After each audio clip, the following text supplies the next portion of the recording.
Allahabad high court ने अपने एक महत्वपूर्ण आदेश में किराएदार के विरुद्ध मकान मालिक द्वारा दायर आपराधिक केस को रद्द कर दिया है। कोर्ट ने कहा कि आरोपित आपराधिक कार्यवाही न केवल दुर्भावनापूर्ण है बल्कि न्यायालय की प्रक्रिया का दुरुपयोग भी है। इस मामले में मकान मालिक और रिवीजनकर्ता किराएदार के बीच विवादित परिसर के संबंध में 38.5 लाख रुपए में रजिस्टर्ड एग्रीमेंट टू सेल हुआ, जिसके अनुसार रिवीजनकर्ता किराएदार ने 5 लाख रुपए बयाना राशि के रूप में भुगतान कर दिया। एग्रीमेंट के अनुसार विवादित संपत्ति का पजेशन सेल डीड के एग्जीक्यूशन के बाद सौंपा जाना था। हालांकि इसके बावजूद विवादित परिसर रिवीजनकर्ता को रेंट एग्रीमेंट द्वारा किराए पर दे दिया गया और उमा चौहान किराएदार के रूप में मकान में रहने लगी।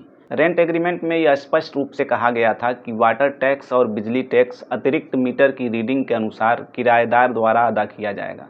कुछ समय बाद मकान मालिक द्वारा रेंट न देने के आधार पर किराएदार के विरुद्ध बेदखली का वाद दायर किया गया, जो अभी भी पेंडिंग है। इसके बाद शिकायतकर्ता योगेश कुमार गोयल ने सीआरपीसी की धारा 156(3) के तहत अर्जी दी और आरोप लगाया कि उमा चौहान ने अवैध रूप से मकान की तीसरी मंजिल पर कब्जा कर लिया है और बिना अनुमति अपने नाम पर बिजली का मीटर लगवा लिया तथा संपत्ति को नुकसान पहुंचाया है।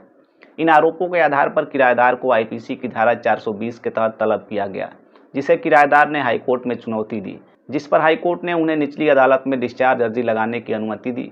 बाद में ट्रायल कोर्ट ने यह डिस्चार्ज अर्जी खारिज कर दी, जिसके बाद उमा चौहान ने अपने अधिवक्ता मोहम्मद समीउज्जमा खान के माध्यम से हाईकोर्ट में रिवीजन दाखिल की। रिवीजनकर्ता के विद्वान अधिवक्ता मोहम्मद समीउज्जमा खान ने तर्क दिया कि यह विवाद पूरी तरह सिविल प्रकृति का है और आपराधिक केस दबाव बनाने के लिए किया गया है, क्योंकि सिविल मुकदमे में न तो अवैध कब्जे का जिक्र है और न ही नुकसान का, तथा बिजली का मीटर नियम के अनुसार लगाया गया है और बिल एग्रीमेंट के मुताबिक जमा हो रहे हैं। शिकायतकर्ता मकान का मालिक ही नहीं है, असली मालिक प्रिया गोयल हैं। हाईकोर्ट ने अपने आदेश में कहा कि रेंट एग्रीमेंट में साफ लिखा है कि अतिरिक्त मीटर से बिजली बिल देना होगा और इस बात का कोई सबूत नहीं है कि मीटर धोखाधड़ी से लिया गया।